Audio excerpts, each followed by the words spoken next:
Бруклин және Манхэттен көпірлерінің астындағы өнер ортасы дамбо деп аталады.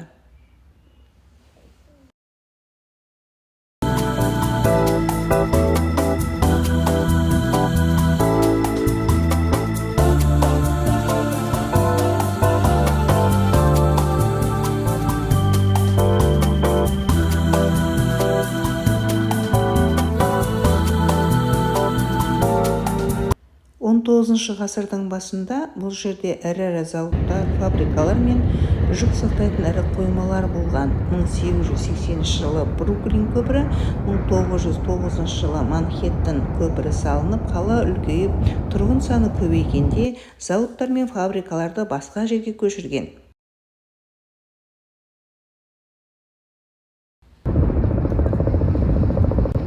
Сол жылдары бос қалған ғимараттарды арзан бағаға жалға берген.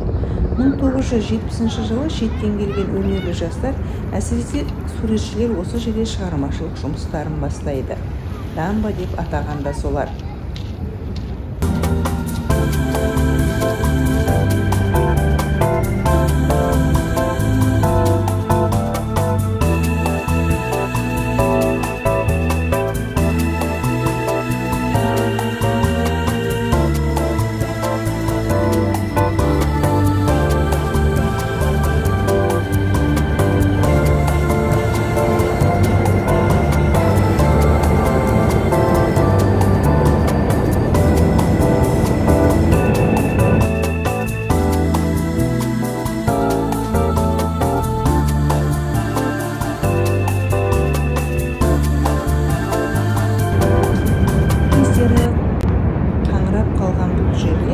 Қазір сәнді өнер ортасына айналған.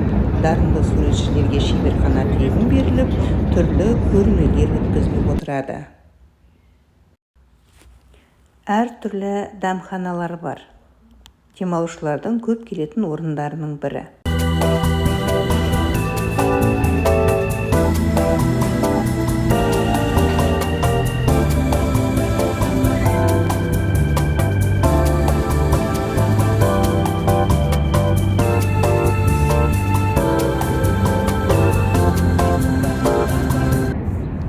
Арғы жағадағы зәулім сарайы көз тартатын Манхэттеннің салтанатты көрінісін осы жерден тамашалай аласыздар.